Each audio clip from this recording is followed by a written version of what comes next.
పెంపొందాలి అని ఆశించేవాడు తన తల్లిదండ్రులకు మేలు చేస్తూ వారి ఎడల దయతో ప్రవర్తించాలి.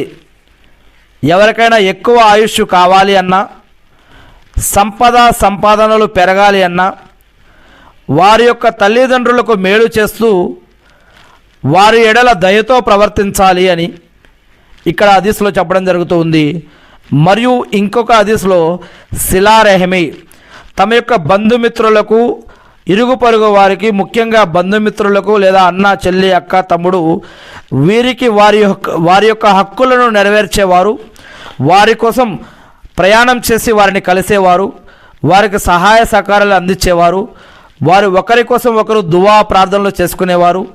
ఇటువంటి వాటి వల్ల మరి వారికి మంచి ఆయుస్సు మరియు అనేక రకాల అనారోగ్యాల నుంచి రక్షణ మరియు ఎన్నో పాపాల నుంచి రక్షణ, దైవదూతల యొక్క ప్రార్థన సహాయం, ఇలాంటివి ఇంకా ఎన్నో దొరుకుతాయి అని మన ఖురాన్ మరియు హదీసుల ద్వారా కూడా ఇంతకుముందు తెలుగు బుఖారీలో మనం చెప్పుకోవడం జరిగింది.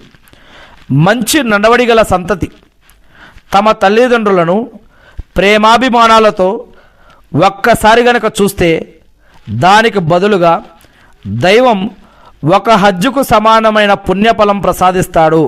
అల్లాహు అక్బర్. 3 విషయాలు చనిపోయిన తర్వాత కూడా అతనికి లాభాన్ని చేకూరుస్తూ ఉంటాయి. ఆ 3 విషయాలు ఏమిటి అంటే, నిరంతరంగా కొనసాగే సదకా, మనిషి మరణించాక కూడా ఆ యొక్క సదకా వల్ల వేరే వాళ్ళకు ఉపయోగపడేటటువంటి సదకా. ఇక రెండవది, ప్రజా ప్రయోజనం కోసం అతడు వ్యాపింపజేసినటువంటి విజ్ఞానం, విద్య, ఇల్ము. ఇక మూడవది, అతని క్షమాపణ కోసం దువా చేసే ఉత్తమ సంతానాన్ని పొందటం.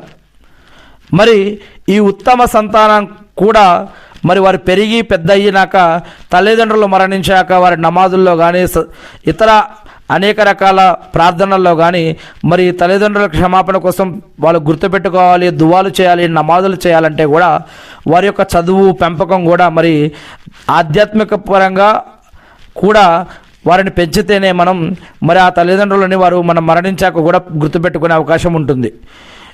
ఏమిటా 3 విషయాలు? 3 విషయాలు చనిపోయిన తర్వాత కూడా ఆ చనిపోయిన వ్యక్తికి లాభాన్ని చేకూరుస్తాయి. నిరంతరం కొనసాగే సదకా, 2 ప్రజా ప్రయోజనం కోసం అతడు వ్యాపింపజేసిన విజ్ఞానం, విద్య, 3 అతని క్షమాపణ కోసం దువా చేసే ఉత్తమ సంతానం కలిగి ఉండటం. ఇక తన నడవడిలో